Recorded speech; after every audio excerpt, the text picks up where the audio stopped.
Assalamualaikum warahmatullahi wabarakatuh. Alhamdulillah nahmaduhu wa nasta'inuhu wa nastaghfiruh wa na'udzu billahi min shururi anfusina wa sayyi'ati a'malina.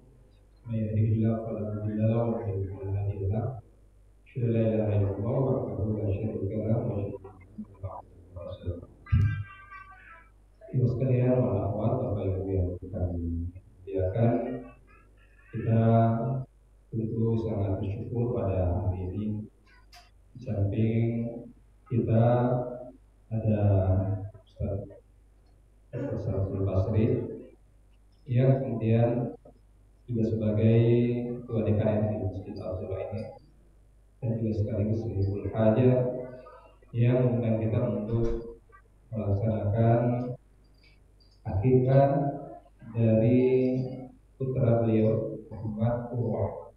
Tentu yang pertama kita mengharapkan beliau sebagaimana yang diajarkan kepada kita ya, dari Hasan Al-Basri rahimahullah, ya, doa yang telah masyhur ya, bahwa Nabi sallallahu alaihi wasallam mendoakan kepada bayi yang baru lahir dengan keberkahan, kemudian kepada orang tuanya untuk mendapatkan kebaikan manakala anak itu telah menjadi besar dan berbuat atau beramal. Dan semoga tentu kita juga semua mendapatkan kebaikan dengan hadirnya kita di tempat ini, dengan menyaksikan langsung, merasakan langsung kebersamaan dengan saudara-saudara muslim kita, dan tentu turut merasakan apa yang dirasakan oleh Ustaz Samsul khususnya dan keluarga dengan karunia yang diberikan kepada beliau berupa putra yang tentu beliau telah dikaruniai beberapa putri sebelumnya, dan rasa yang lebih membanggakan lagi ketika Allah Subhanahu wa taala memberikan keberkahan dengan karunia anak laki-laki. Ya.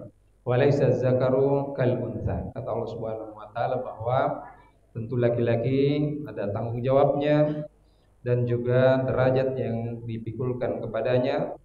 Ya, sehingga Allah Subhanahu wa taala menyebutkan bahwa laki-laki memang dari sisi jenis tidak sama dengan perempuan, dan juga beban mereka tentu ya bertingkat-tingkat antara satu dengan yang lainnya. Tema kita adalah serba-serbi akikah. Yang tentu kita akan membahas banyak hal tentang ya akikah ini dengan waktu kita yang tersisa, dan kita juga akan sisakan beberapa menit untuk sesi tanya jawab. Ya, semoga nanti ya sesi itu akan terungkap ada hal-hal yang mungkin ingin atau selama ini dipahami benar atau belum benar atau sudah terjatuh kepada kesalahan, maka perlu untuk kemudian kita ya berikan pengarahan. Ya, pensyariatan akidah ini sendiri, akikah ini sendiri telah dijelaskan para ulama bahwa dia adalah syariat yang tidak diperselisihkan. Ya, tentu ada hal-hal yang diperselisihkan, namun syariat ini sendiri tidak ada perselisihan di kalangan para ulama. Ya, dan dalil-dalilnya sangat banyak sekali kalau kita melihat dari hadis-hadis Nabi SAW. Karena kalau kita lihat dalam Al-Quran tidak ada penegasan secara umum tentang akikah itu, ya, tentang syariat akikah, penyebutannya, ya, dan juga ayat-ayat yang langsung menjelaskan tentang tema akikah ini.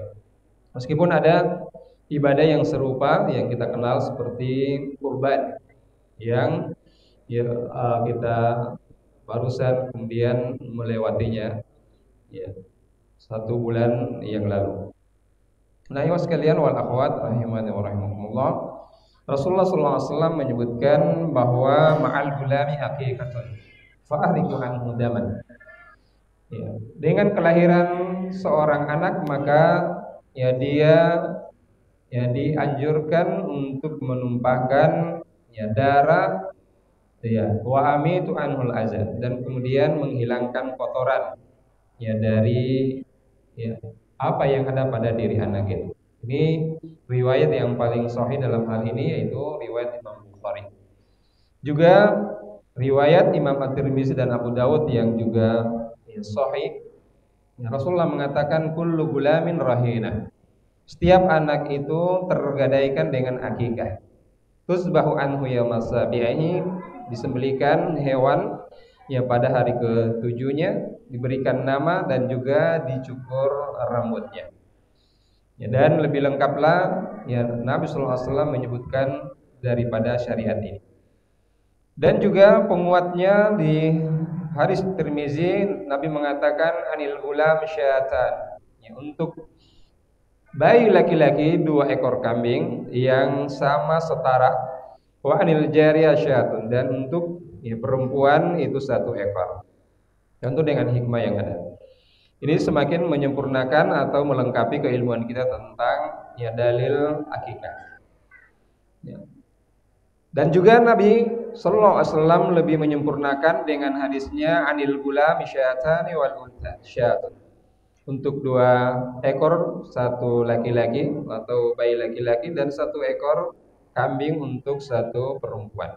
La yadurrukum zukranan ka kunna au inatha. Tidak memudaratkan manakala yang disembelih itu jantan atau betina. Jantan atau betina. Ini yang lebih menjelaskan, mendetilkan tentang dalil-dalil yang dimaksudkan. Meskipun kemudian kita lihat bahwa ada yang memakruhkan daripada syariat akikah ini. Kenapa? Alasan mereka bahwa itu adalah syariat orang-orang jahiliyah masa lalu. Dahulu kalau kita lihat masa jahiliyah, orang juga melaksanakan akikah dengan nama yang sama, namun dengan praktik yang berbeda. Dahulu kalau anak itu lahir, kemudian disembelihkan kambing dan kemudian darahnya, itu kemudian dilumuri kepala bayi. Tentu dengan harapan-harapan, dengan keinginan-keinginan atau hajat-hajat yang mereka yakini. Jadi keyakinannya prakteknya sama tapi keyakinan yang berbeda. Kemudian Islam datang membatalkan hal tersebut dan kemudian menggantinya yang lebih baik dari itu, yang sempurna dari itu, dari sisi prakteknya dan tentu dari sisi jiwa dan kejiwaan seorang yang melaksanakan atau mempraktikkan hal tersebut. Kita ingin sampaikan bahwa Aisyah radhiyallahu anha juga pernah menyebutkan dahulu di masa jahiliyah mereka menyelupkan katun di darah sembelihan itu, kemudian dilumuri di kepala bayi itu. Dan Rasulullah SAW menggantikan dengan melumuri kepala bayi itu dengan minyak za'faran yang dicelupkan dan sebagai pewangi bagi kepala sang bayi tersebut. Nah, wal akhwat sekalian yang dimuliakan, kita ingin membantah argumentasi yang memakruhkan akikah. Yang pertama, bahwa Imam Ahmad mengatakan ini kelemahan karena tidak mencakupnya keilmuan yang ada, tidak sampainya riwayat-riwayat secara umum tentang akikah ini. Bahwa Nabi Shallallahu Alaihi Wasallam mensyariatkan akikah. Adapun penamaan yang Nabi Shallallahu Alaihi Wasallam pernah sebutkan dalam hadis yang juga dihasankan para ulama, Nabi mengatakan la yuhibbullahul uquq. Allah Subhanahu wa taala tidak senang dengan peristilahan itu al-uquq. Kenapa ada kemiripan antara akikah dengan al-uquq? Dari sisi jamaknya, ketika dia terjadi jamak maka dia bisa disandarkan dengan kata uquq. Sementara uquq dalam bahasa Arab masuk kategori kedurhakaan atau diartikan sebagai kedurhakaan. Maka dalam riwayat yang lain Nabi sallallahu alaihi wasallam menyebutkan man arada an yansa, siapa yang ingin menumpahkan darah, nusuk, kata nusuk Nabi pakai bukan lagi kata al-aqiqah. Artinya kata para ulama bahwa ketika kemudian terjadi hal yang kelihatannya kontradiksi, maka tugas ulama adalah mengkompromikan daripada dalil-dalil yang ada. Maka kemudian seperti Imam Malik mengatakan, boleh kemudian kita kompromikan hal tersebut, bahwa akikah dari sisi dalil pendalilan kita sudah dengarkan tadi, bagaimana dalil-dalil yang sangat jelas, bahkan dari Sahih Bukhari, Sahih Muslim telah menjelaskan. Namun kemudian dari sisi peristilahan perlu untuk kemudian diluruskan. Maka beliau mengatakan kalau dalilnya sahih maka kita pakai peristilahan itu. Namun kita juga tidak mengesampingkan adanya pendapat yang mengatakan bahwa dia adalah termasuk nusuk.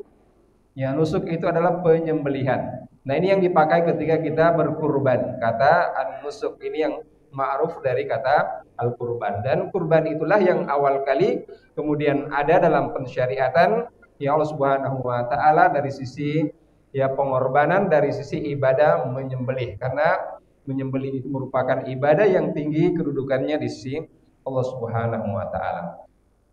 Jamaah yang dimuliakan Subhanahu wa taala, ya Nabi mengatakan man ahabba minkum ayansuka an walidihi falyaf'al. Anil gulam syaitan mukafa'atani wa an jariyah. Ya Nabi SAW mengatakan siapa yang ingin kemudian menyembelihkan ya hewan kepada ya anak yang terlahir, maka hendaknya dia ya kerjakan seperti hadis sebelumnya yang menyebutkan 2 ekor kambing bagi ya bayi laki-laki dan 1 ekor kambing bagi bayi perempuan. Jemaah yang dimuliakan Subhanahu wa taala, ya. Hadis yang disandarkan kepada Fatimah ya, bahwa Nabi Shallallahu alaihi wasallam menyembelihkan ya sekiranya sabda Nabi Shallallahu alaihi wasallam kepada Fatimah yaitu putri beliau, jangan kamu menyembelihkan akikah untuk Hasan Husain ini sahih. Maka yang dimaksudkan adalah kondisi ya keluarga Fatimah Ali radhiyallahu anhuma dalam kondisi yang susah saat itu. Dan alasannya bahwa Rasulullah Shallallahu alaihi wasallam lah yang ingin mengakikahi cucunya dan terbukti bahwa beliaulah yang mengakikahi cucunya. Sehingga kemudian terjadi khilaf di sana, terjadi perbedaan pendapat. Dan hadis yang sahih tentu telah menjelaskan akan perkara atau permasalahan ini. Kemudian ya, hal yang baru yang kita ingin sampaikan yaitu asal usul penamaan akikah. Ya, Abu Umar yaitu ya Ibnu Abdul Bar mengatakan akikah secara bahasa berasal dari istilah rambut yang terdapat di kepala bayi. Jadi rambut yang kemudian ada di kepala bayi ketika lahir meskipun sedikit itu adalah akikah namanya atau al-ikkah. Ini yang kemudian ada pada peristilahan bahasa Arab. Namun kemudian karena bahasa Arab itu begitu luasnya, maka penamaan daripada rambut bayi itu dan juga hewan, ya hewan yang disembelihkan kepada anak itu juga ya satu istilah atau satu mustalah yang sama. Sehingga 2 kegiatan, ya 2 penamaan yang kemudian satu istilah itu tidak ya sesuatu yang asing dalam bahasa Arab. Artinya ketika ini kemudian juga diistilahkan bahwa hewan ternak yang disembelih sebagai akikah, maka ini juga benar. Dan ini di mustalah yang syar'i. Dan juga kemudian ketika ya kepala bayi yang rambut yang berada di kepala bayi itu sebagai akikah itu juga ya kemudian dipakai oleh orang-orang Arab. Sehingga dalam hal ini kemudian bisa kompromikan. Ya. Bahwa rambut bayi yang baru lahir disebut ya akikah dan juga hewan yang disembelihkan ya juga akikah. Al-Jauhari mengatakan istilah ini berlaku untuk kegiatan sekaligus yaitu menyembelih dan yang mencukur. Ya sekalian, kemudian yang berikutnya kita ingin lihat bagaimana hadis yang kita sebutkan tadi tentang Nabi Shallallahu alaihi wasallam yang kemudian menyebutkan tentang al-gulamu murtahinun bi aqiqatihi, bahwa setiap anak itu kemudian tergadaikan dengan ya akikah. Ya. Apa inti ya akikah yang kemudian dimakruhkan tersebut ya di atas seperti penjelasan hadis yang didhaifkan oleh kalangan ya para ulama. Karena ini kita sampaikan, kita angkat terjadi penyelewengan atau terjadi kesalahpahaman di tengah masyarakat ketika mereka kemudian menganggap bahwa akikah ini suatu yang makruh hukumnya. Maka perlu untuk kemudian ya kita sampaikan bantahan-bantahannya ya agar kemudian kita tidak ya tersyubhati dengan hal tersebut. Ya.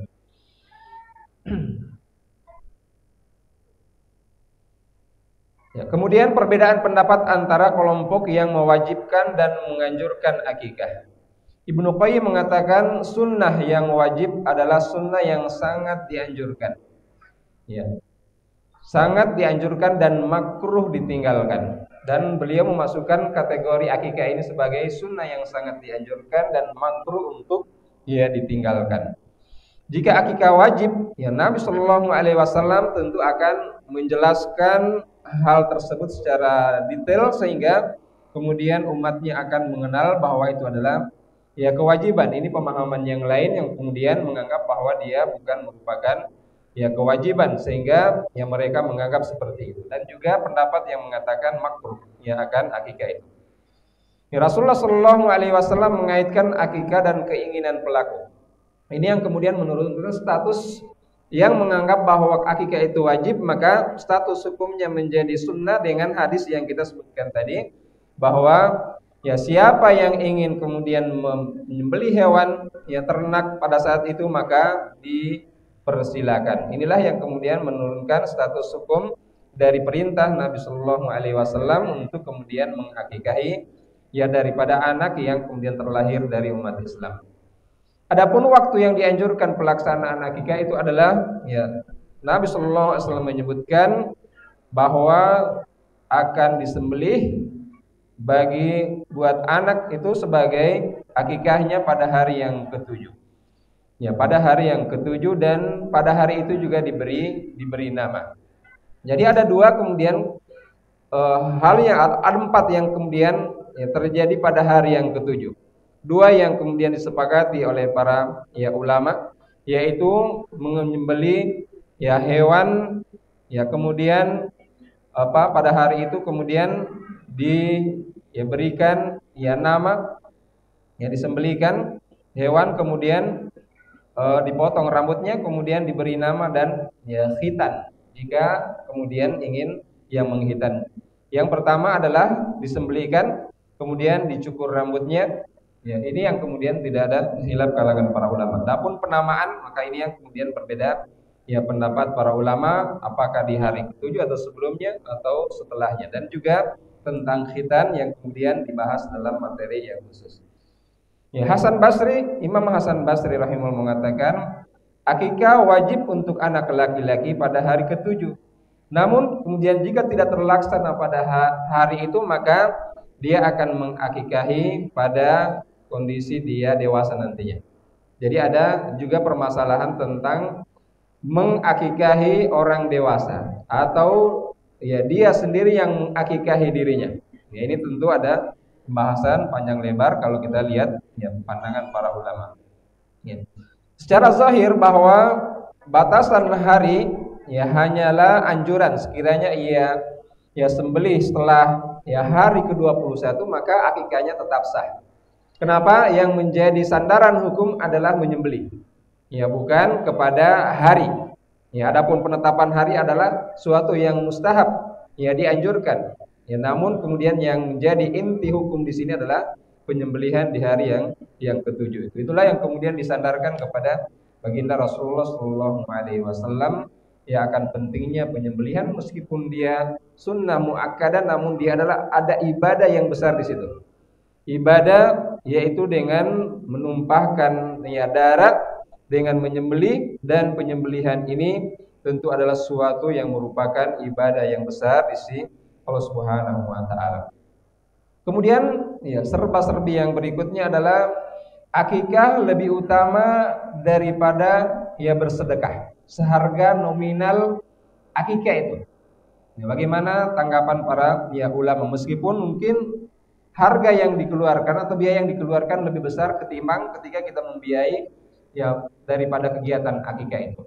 Nah, para ulama menyebutkan, khususnya Imam Ahmad yang banyak membahas masalah ini, beliau ditanya tentang itu, maka beliau memilih bahwa dia lebih ditekankan untuk akikah. Meskipun uang misalkan atau kita bersedekah kepada fakir miskin yang juga sampai kepada mereka, namun kemudian di sini ada sisi yang lain yang kemudian ingin kita perhatikan, bahwa sunnah ini harus diterapkan, mesti untuk kemudian kita tampakkan bagian daripada syiar besar kita untuk kemudian melanggengkan daripada syiar Allah Subhanahu wa taala. Ada dakwah yang besar yang kita kemudian ajak kepada umat Islam, mengembalikan pada mereka kepada ya agamanya, sehingga mereka terhindar dari perkara-perkara yang kemudian diadakan dalam Islam akibat kemudian syariat atau sunnah Nabi SAW tidak dipraktekkan ya di tengah masyarakat. Ya, juga riwayat kemudian yang datang dari Imam Ahmad, ya bahkan beliau mendoakan semoga orang yang kemudian berakikah meskipun dengan mengutang, ya Allah Subhanahu wa taala melapangkan daripada ya hartanya atau rezekinya. Artinya bahwa ya terkadang kemudian kita harus memaksakan ya untuk kemudian melakukan satu ya hal, dan di sana terbuka pintu-pintu kemudahan dari Allah Subhanahu wa taala. Artinya beliau benar-benar menekankan bahwa ya akikah itu mesti diwujudkan. Ya kendati kemudian terkadang kita sebagai kepala rumah tangga ya harus mengutang. Ya namun kemudian ya kita ingin ya merealisasikan daripada syariat Allah Subhanahu wa taala. Meskipun kemudian ya dari kalangan para ulama juga ya mewanti-wanti kepada kita jangan sampai membuat ya daripada satu ya bagian dari sunnah namun memberatkan kita dan justru tidak mewujudkan apa yang kita kehendaki. Artinya kita bisa melihat kondisi kita. Ya, kita melihat kondisi keuangan kita. Ya, tentu ada orang yang sanggup mengutang karena dia juga ya menghitung dirinya bahwa dia sanggup untuk kemudian membayarnya. Ya, namun bukan ya dengan memaksakan ya kondisi keuangan. Ya, iwas kalian wal akhwat rahimani wa rahimakumullah. Ya.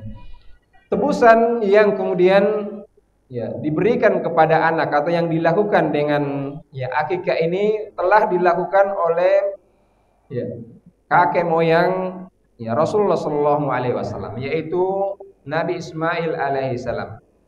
Dia termasuk seorang yang kemudian ditebus ya oleh Allah Subhanahu Wa Taala dengan satu sembelihan yang besar. Dari fisik sembelihan itu dan juga dari sisi pemaknaan bahwa sembelihan itu kemudian turun-temurun dan menjadi syariat ya orang yang datang berikutnya. Sehingga Nabi SAW juga pernah mengatakan bahwa saya adalah salah seorang yang kemudian pernah ditebus oleh ya 2 kali tebusan. Yang pertama ayah saya, yaitu Abdullah ibnu Abdul Muttalib, yang kemudian juga termasuk yang kemudian ditebus dengan ya sekitar 100 ekor unta. Kenapa? Ketika diundi untuk pengorbanan ayahnya ternyata ya nama dari ayahnya Rasulullah SAW yang kemudian selalu muncul. Kemudian saat itu kemudian dukun memfatwakan untuk menebus dengan 10 unta dan seterusnya. Dan kemudian ya ayah beliau yang bernama Ismail alaihissalam, sehingga beliau mengatakan saya termasuk dia di antara seorang yang kemudian ditebus ya dengan ya sembelihan yang besar. Itulah Nabi Shallallahu Alaihi Wasallam yang telah mempraktekkan ya kemudian syariat ini, mengisyaratkan mengingat daripada sejarah yang telah ya berlalu dari kehidupan beliau. Dan Allah Subhanahu Wa Taala merangkaikan daripada perintah salat dan juga kemudian menyembelih. Fasholli li rabbika wanhar.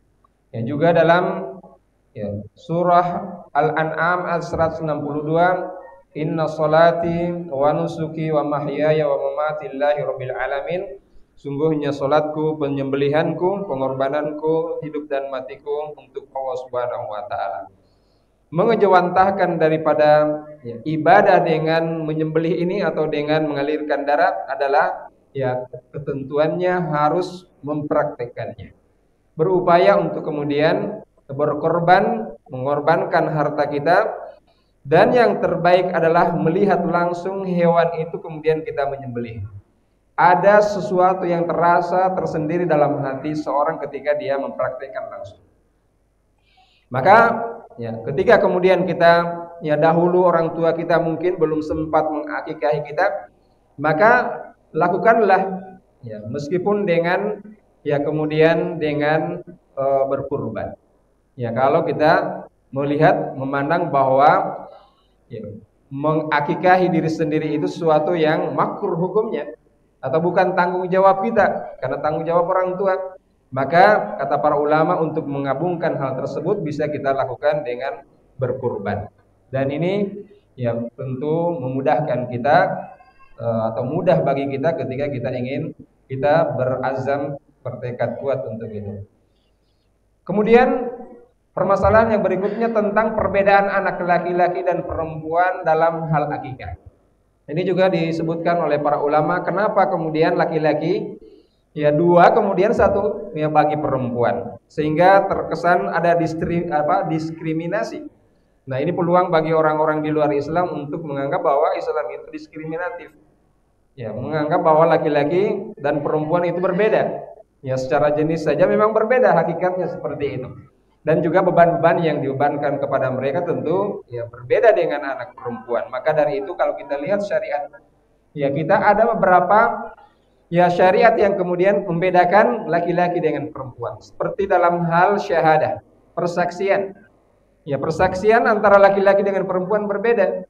Ya 1 laki-laki berbanding dengan 2 ya perempuan. Seandainya kita ingin menikahkan misalkan ya orang yang menjadi tanggungan kita atau kita dalam perwaliannya, maka ya jikalau saat itu kemudian manusia terbatas dan yang hadir hanya 1 laki-laki sebagai saksi dan 2 perempuan, maka itu diperkenankan. Dan ketika 2 orang, 1 laki-laki dan 1 perempuan, maka itu belum memenuhi kriteria sebagai terpenuhnya saksi. Maka ini ya masuk ke dalam hal-hal yang dikecualikan dan Allah Subhanahu wa taala yang telah menetapkan akan hal itu. Dalam hal pembagian warisan juga kemudian terjadi perbedaan antara ya laki-laki dan perempuan dan hal-hal yang lain yang kemudian disebutkan oleh para ya ulama. Jamaah dimuliakan Subhanahu wa taala. Ya. Kemudian ya kita sebutkan tentang tujuan, hikmah dan manfaat daripada akikah. Ya, kalau kita lihat seperti ya kitab yang ditulis oleh ya, Ibnul Qayyim yang mengkhususkan menjelaskan tentang akikah dan hal yang berkenaan tentang anak, ya diharapkan kata beliau tumbuh kembang anak terjaga dari kejahatan syaitan. Kenapa? Setiap anggota tubuh hewan ya dari akikah itu akan menjadi penebus bagi setiap anggota tubuhnya dari neraka.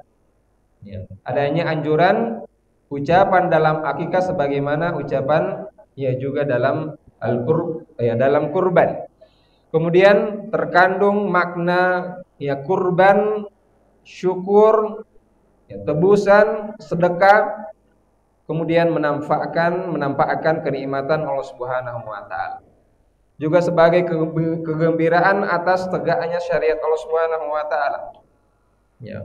Buat Rasulullah sallallahu alaihi wasallam menjadi bangga pada hari kiamat dengan banyaknya ya umat ya Rasulullah sallallahu alaihi wasallam. Sehingga dengan adanya tamu yang baru dari kita, seorang anak yang terlahir dari keluarga muslim, maka ya ini juga menjadi kebanggaan bagi kita karena kebanggaan ya Rasulullah sallallahu alaihi wasallam. Apa yang membanggakan Rasulullah, maka tentu kita ya layak untuk kemudian menjadikan hal tersebut sebagai kebanggaan kita. Meninggikan umat Islam dan di satu waktu kemudian merendahkan orang-orang yang ingin merendahkan daripada syariat Allah Subhanahu wa taala. Meskipun dalam hal ini banyak niat-niat yang disebutkan oleh ya manusia, khususnya yang kemudian tidak memahami hakikat daripada pensyariatan ya akikah ini dan juga hikmah-hikmah yang dalamnya. Ya banyak kemudian ritual-ritual yang dilakukan atas dasar tafsiran-tafsiran daripada akikah itu. Ya sehingga kemudian ada yang memoles akikah itu dengan ibadah-ibadah yang lain atau menyandarkan dengan kebiasaan-kebiasaan yang dilakukan oleh kakek moyang mereka yang kemudian justru merusak citra Islam ya dengan melakukan hal yang tidak pernah dicontohkan oleh baginda ya Rasulullah sallallahu alaihi wasallam.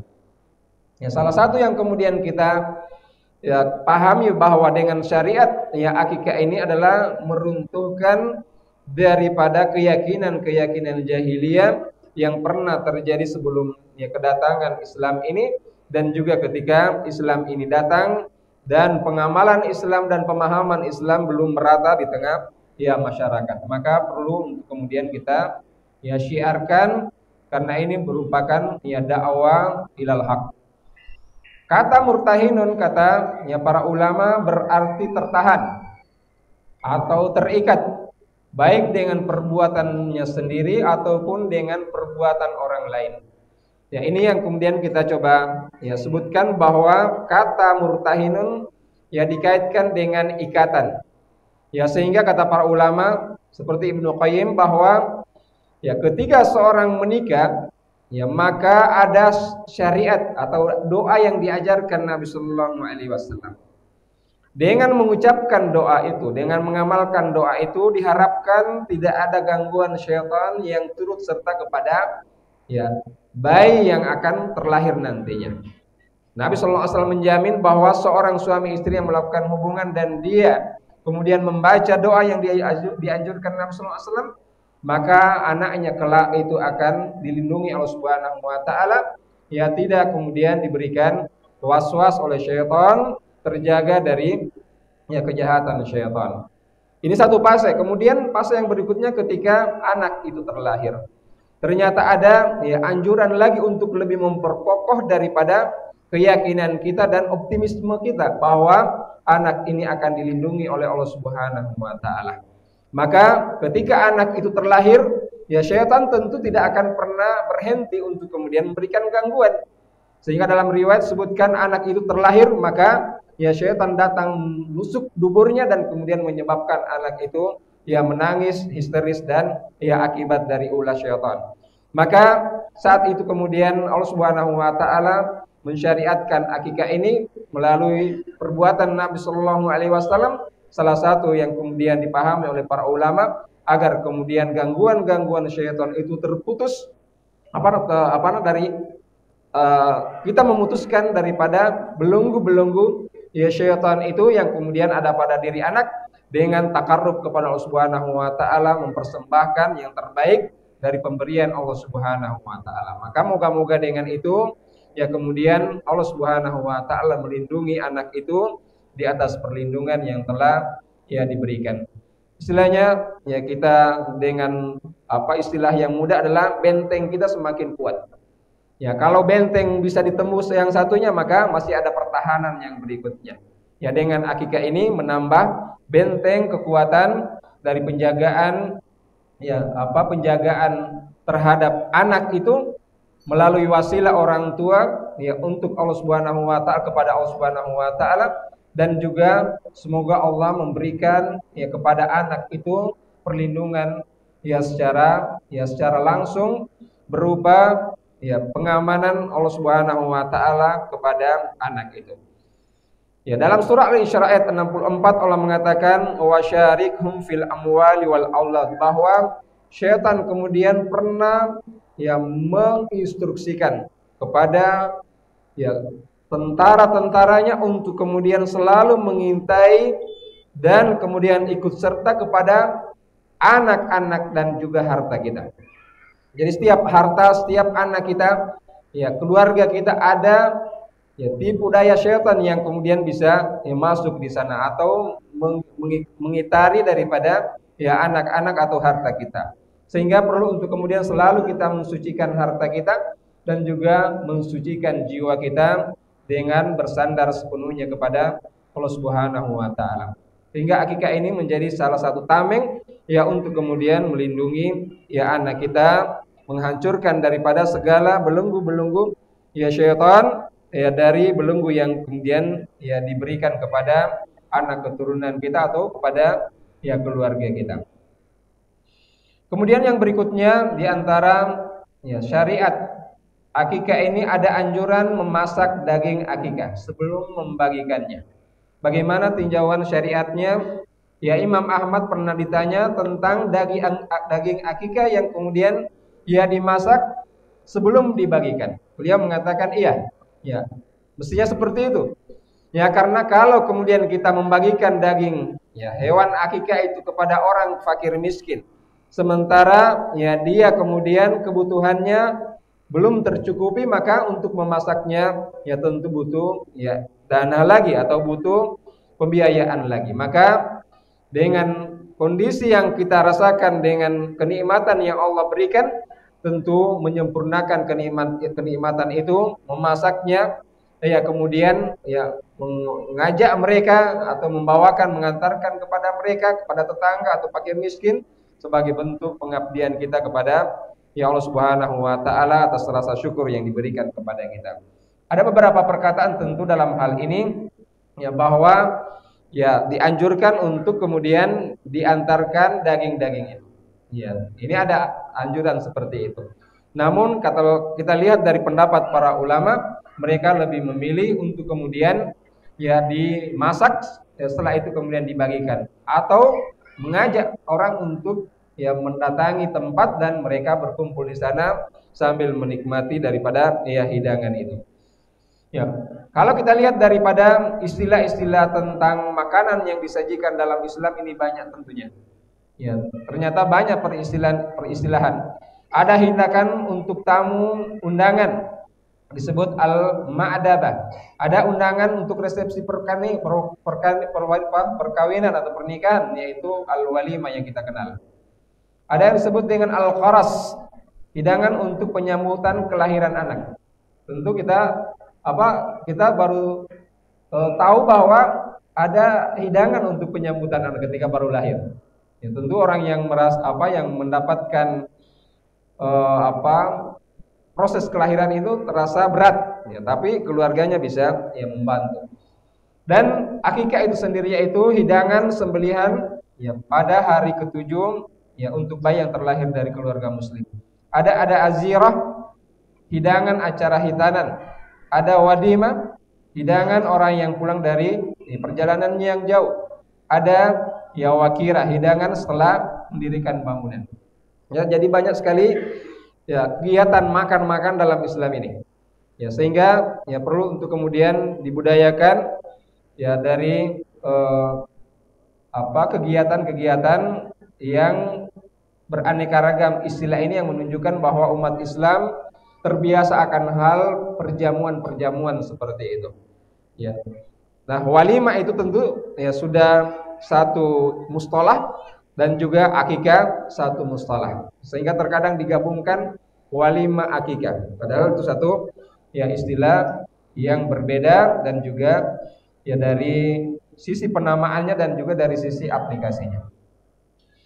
Kemudian ya, poin yang berikutnya adalah makruhnya meremukkan tulang-tulang hewan akikah.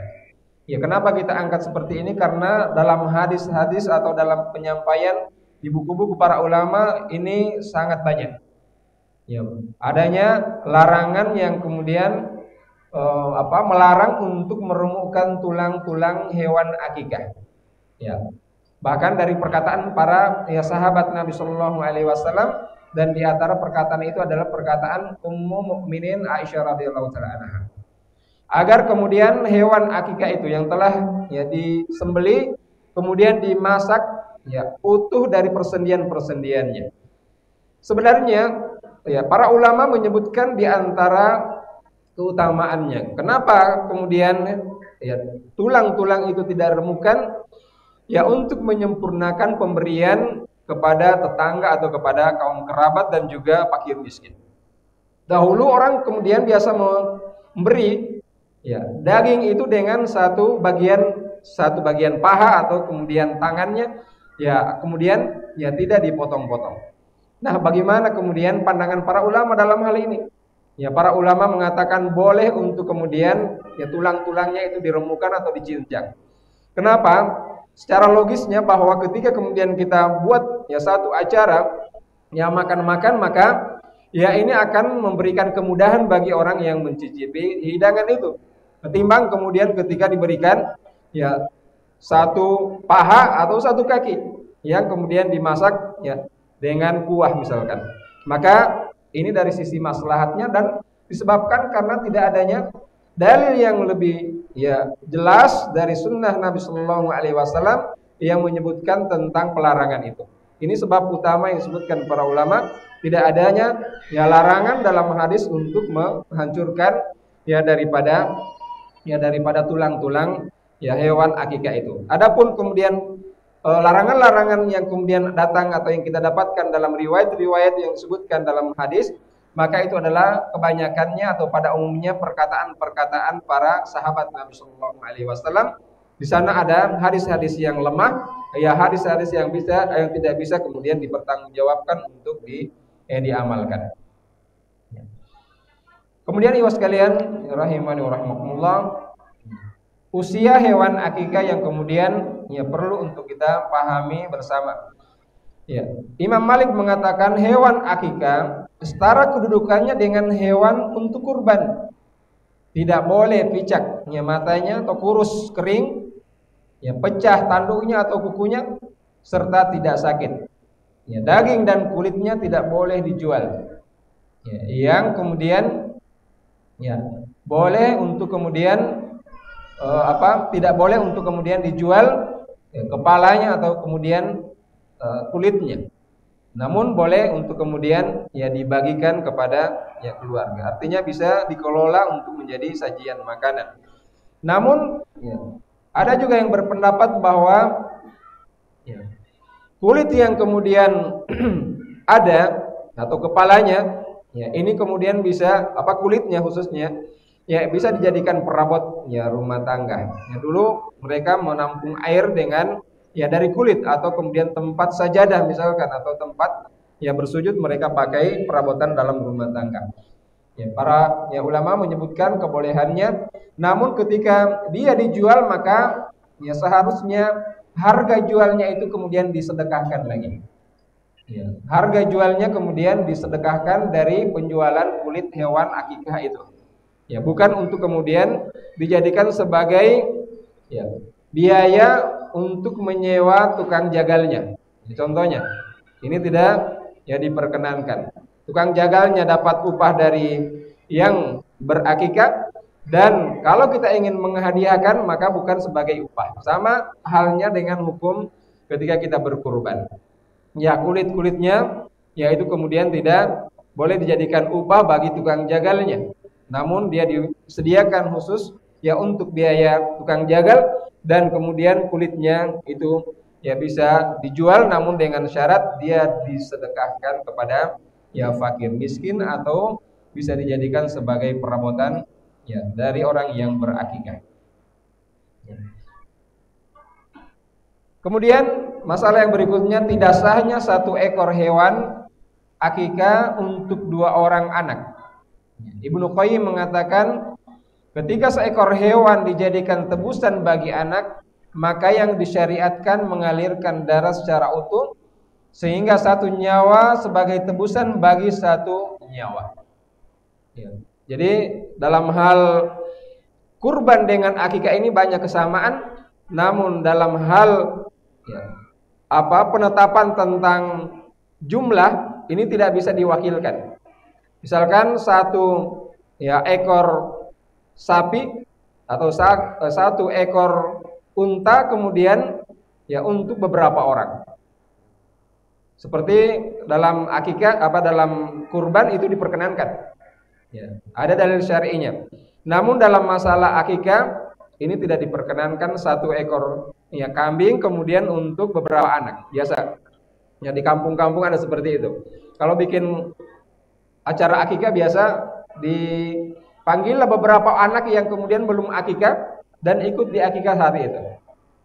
Bisa sampai bahkan bisa sampai 10 orang. Anak-anak yang belum sempat diakikahi dalam 1 agenda orang yang menyembelih hewan akikah.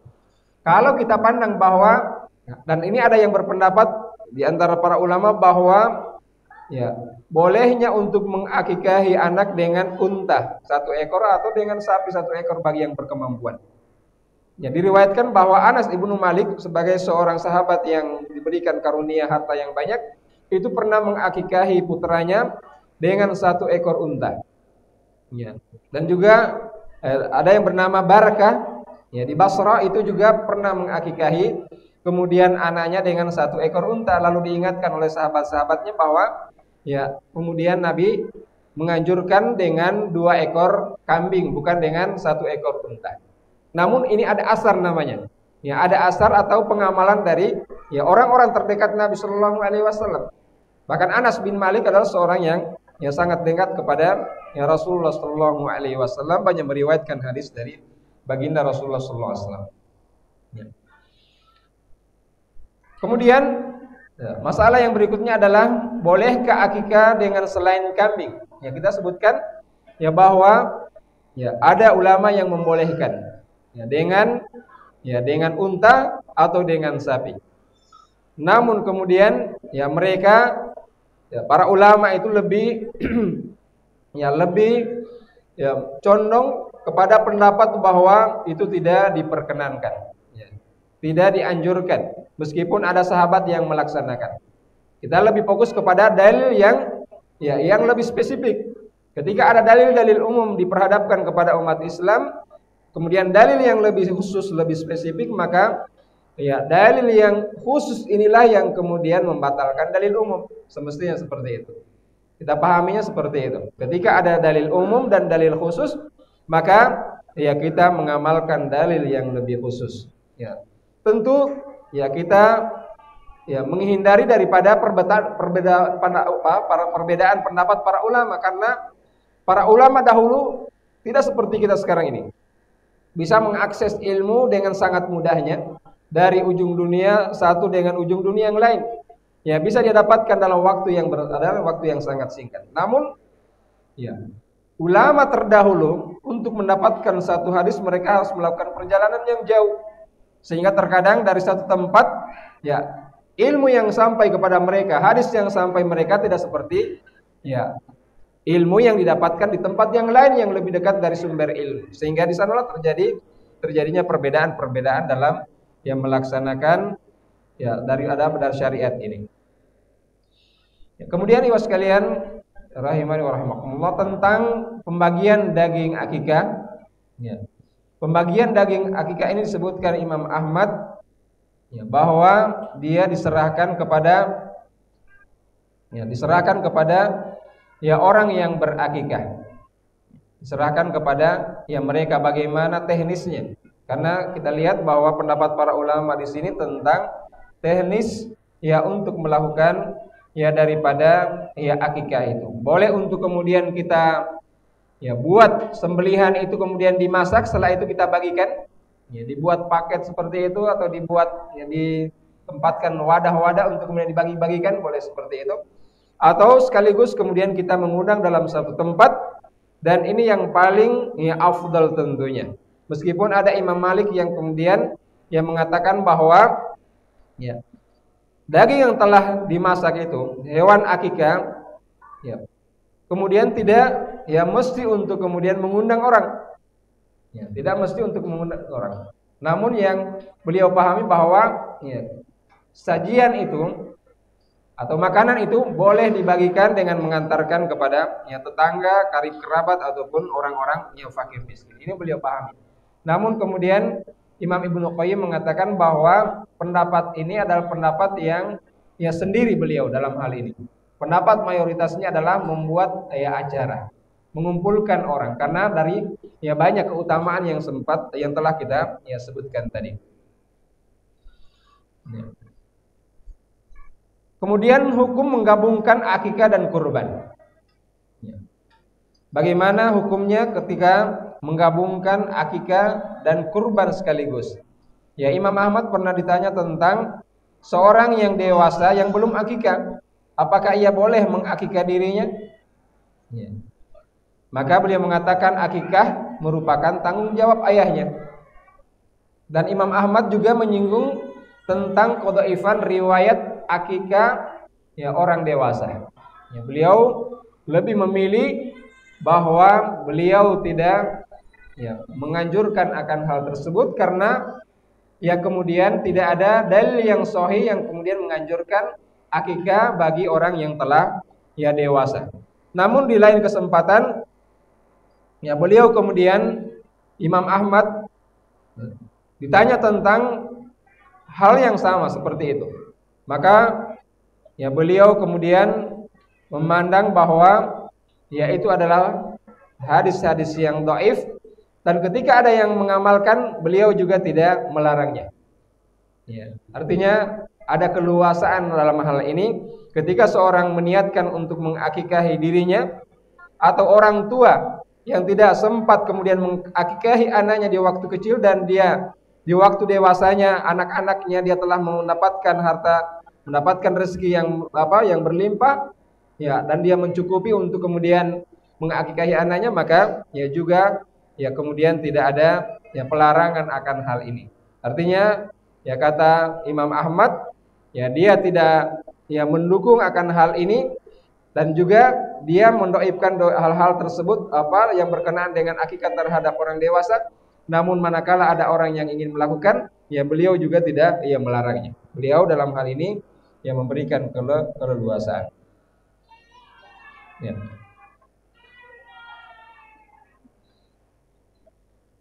Sudah oke. Ini tersisa materinya ada ya dua ya lagi, yaitu mencukur rambut dan bersedekah senilai timbangannya. Ya, Nabi mengatakan wa amitu anhul azab, buanglah kotorannya. Ya. Bahwa anak di hari ketujuh itu yaitu kemudian dicukur habis rambutnya dan ya dihilangkan kotoran karena dianggap sebagai ya kotoran. Ini hadis yang ya dianggap sebagai hadis hasan oleh para ulama, yang kemudian ya para ya ulama menyebutkan bahwa ini adalah sesuatu yang disyariatkan untuk mencukur rambut kepala ya sang bayi tersebut karena dianggap sebagai al-azab, ya kotoran. Ya, ini yang kita sebutkan juga dari definisi tentang akikah, bahwa ya akikah itu adalah penamaan lain dari rambut anak itu. Maka ketika dia lahir dia ya harus dibersihkan untuk kemudian dan disembelihkan hewan kurban pada ya waktu yang bersamaan. Didahulukan menyembelih, setelah itu kemudian mencukur ya, dan ya memberi nama dan khitan. Ibu sekalian rahimani wa rahimakumullah. Ya. Rasulullah sallallahu alaihi wasallam memerintahkan Fatimah ya untuk kemudian mencukur rambut ya Hasan yang lebih dulu lahir, kemudian Husain setelah setahun lahir Hasan, kemudian terlahirlah Husain, juga diperlakukan yang sama. Ya, yaitu Fatimah radhiyallahu anha putri Nabi sallallahu alaihi wasallam melakukan hal yang sama, yaitu ya mencukur rambutnya, dan kemudian rambut Hasan ini senilai atau sebesar 1 dirham. Ya.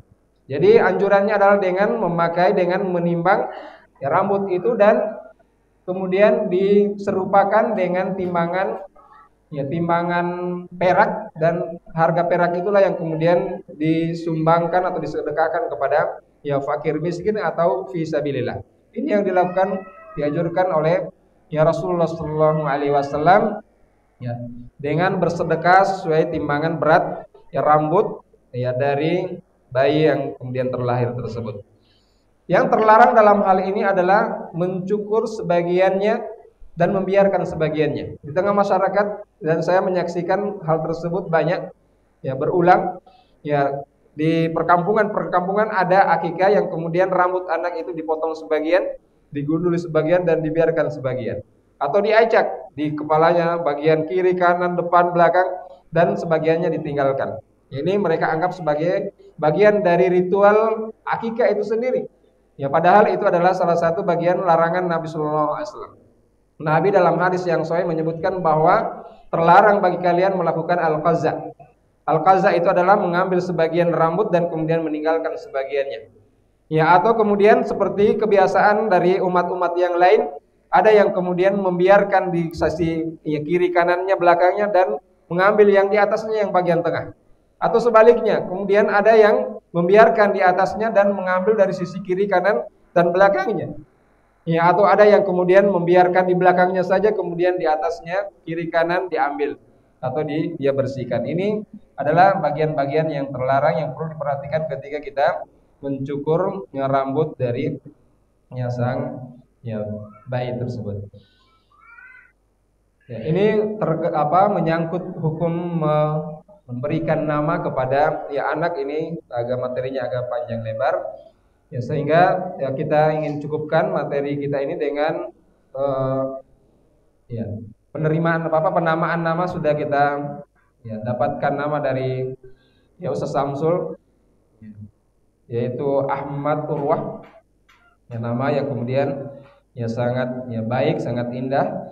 Ya, paling tidak kalau kita bahas ini ada lebih dari 10 tema yang kemudian berkenaan dengan penyebutan nama. Namun kami ingin ambil satu hal saja tentang hadis Nabi Shallallahu Alaihi Wasallam. Beliau pernah mengatakan, "Wulida li al-laila ghulamun fasamaituhu bismi Ibrahim." Telah lahir kepada ya anak ya dari saya seorang anak laki-laki dan saya menamakan nama dengan nama ayah saya itu Ibrahim. Ya, dalam hal ini Nabi Shallallahu Alaihi Wasallam menyebutkan nama ya putranya di waktu lahirnya. Nah, kita ingin sampaikan bahwa tadi ada perbedaan ya hadis yang menyebutkan diberikan nama pada hari yang ketujuh. Sehingga ada perbedaan dalam hal ini tentang memberikan nama di awal kelahirannya. Apakah boleh?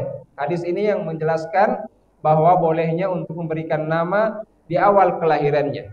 Dan bahkan Imam Anas mengatakan di hari ketiga yang diperkenankan untuk diberikan nama kepada ya sang bayi tersebut. Namun ya pendapat ini kemudian dikompromikan bahwa boleh kita menyiapkan nama ya sebelum kemudian hari ketujuh dan hari ya ketujuh kemudian kita proklamasikan atau kita ikrarkan kepada handai tolan keluarga kita ya untuk kemudian menyatakan bahwa nama inilah yang disandang anak itu ada nama yang terbaik, nama yang disukai oleh Allah Subhanahu wa taala, nama yang kemudian disandarkan kepadanya Asmaul Husna.